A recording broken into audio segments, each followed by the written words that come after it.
This wireless microphone setup is tiny, super portable and delivers extremely good, almost professional-grade audio quality. Can we state that the new Godox Cube-S is among the best out there? Let's inspect.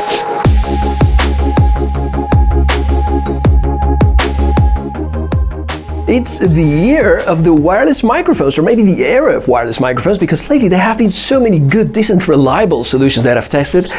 It's unbelievable. And we can see all these advancements in wireless technologies, in microphones, which are continuously getting smaller and more capable. And same about SoC, smaller scale, yet more power. And wireless microphones benefit from all of these three super important ingredients. Now we have something brand new by Godox, mostly targeted at people who are on the go, prefer lightweight, easy to use and set up solutions. It's called the Cube-S.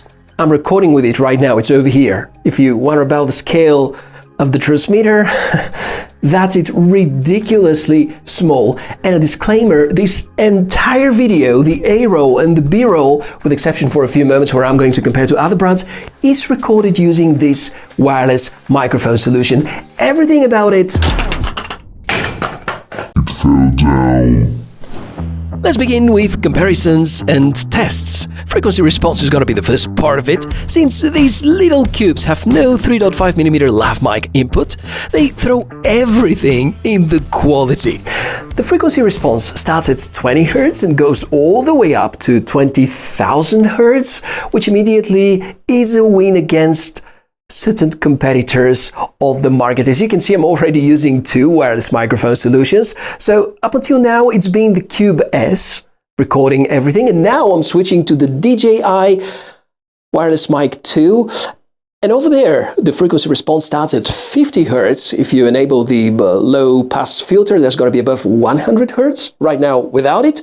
So what do you think about the quality? Do you prefer the DJI wireless microphone in its capsule, or you feel that the Cube-S is capable of presenting slightly better audio quality? Let me know in the comments. As for dynamic range, I'm asking you to pay attention to the sound throughout the entire video so that you get a good idea about the levels and dynamics performance.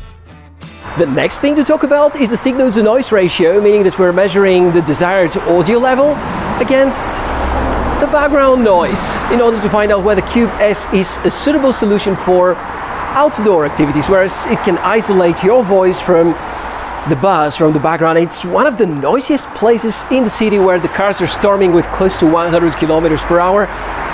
Let me know about the performance. And by the way, I'm recording this with the Osmo Pocket 3. I'm gonna talk more about specific use cases, but I can even see the audio levels. That's pretty cool. The Cube-S has signal-to-noise ratio of 75 decibels. Anything above 40 is considered to be really good. Rode Wireless Go 2 has SNR of 67. DJI's microphone is rated at about 80. And also, we have no latency with this kind of transmission. Well, technically there is some, but we talk about just a few milliseconds. Well, it says recording is on, and I'm already about 15 to 20 meters away from the microphone.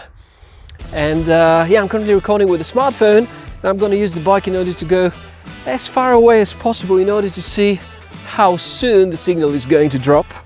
And I'm going to trace all of this with a smartwatch.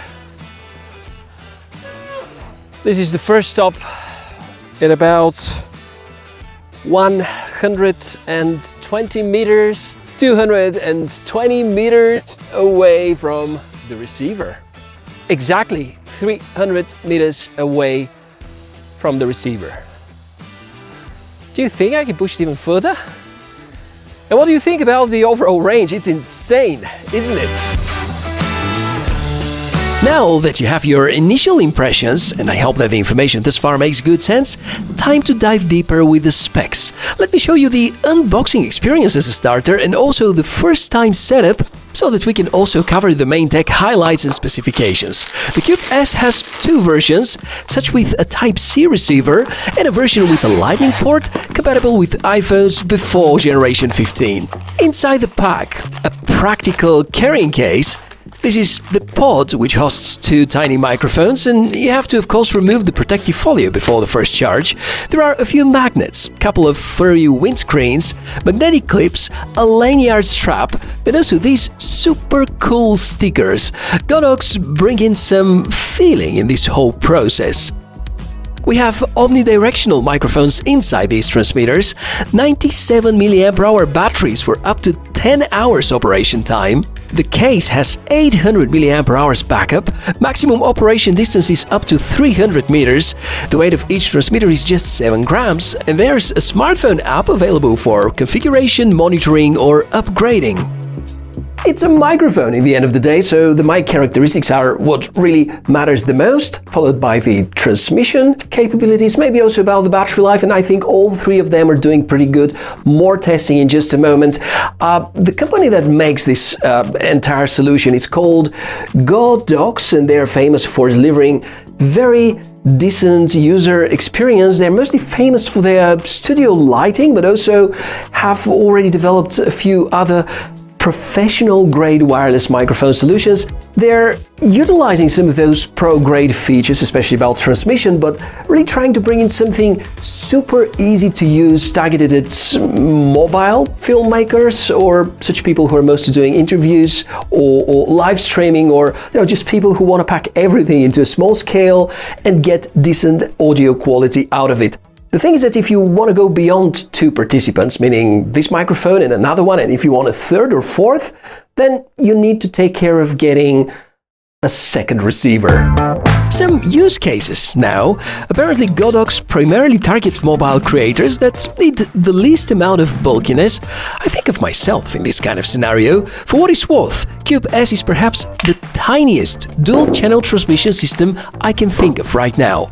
A little bigger than a case with earbuds, looks like a bulky vape thing, but smoking kills, so don't. With most phones, the flow requires first to connect to the port, then wait until the LED shows up green, and then you're good to go. Some Android smartphones may require additional configuration about the microphone source. It was automatically selected with my Samsung Galaxy S24 Plus for the record.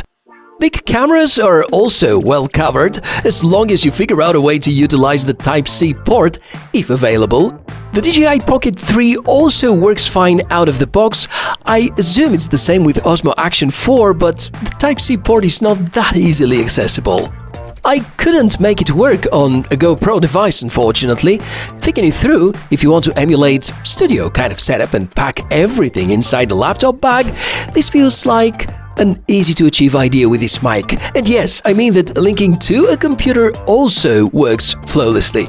I just hope to see that Godox are going to develop PC and Mac software about this very same scenario.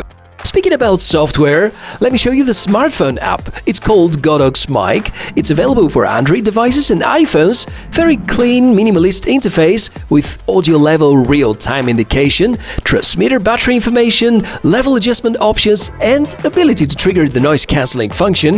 If there are any firmware updates involved, it is expected Godox to push them via the very same app. As for the battery life of the transmitters, so far solid. Godox promise up to 10 hours operation time per charge. This is gonna vary depending on how far you are from the transmitter, of course, but you can realistically expect no less than 5 hours until you have to bring it back to the case. This puts the Cube-S in the same league as much more capable competitors. And despite the fairly capable battery, which presumes rather big size, you will barely sense the existence of the microphone while wearing it. Being only 7 grams, this is exactly 1/4 of the weight of a DJI transmitter. I once again remind you that in terms of features, they're hard to compare because of the existence of more control buttons, different structure and availability of connectivity port and inbuilt storage for the DJI device. Still, remarkable achievement in terms of weight. You can have it disguised with any of these fun stamps or hide it underneath a t-shirt, and because the microphone capsule is placed on the side, there's gonna be the least amount of noise brought by rubbing to your body. Given the many mounting accessories, you can get quite creative. Perhaps this is one of the very few truly discreet lavaliers on the market right now. Just make sure to bring these little buddies back to their home base as soon as you're done recording, because given the size, they are easy to lose. Well, you can take advantage of Apple's Find My feature, but this only works if the mics are inside their charging station. A great feature though. I recently lost an action camera and tend to believe that this needs to become a standard feature for as many portable devices as possible. If you now want to take a closer look at the list with the drawbacks, here you are. There is no quick mute function. The only option I can think of is shutting the transmitter entirely. The wind muffs don't fit inside the case, and trust me, you need these most times. I wish there was an extra function button for more controls and some options for connecting a 3.5mm lav mic. Anything else? Help me out. Comment below.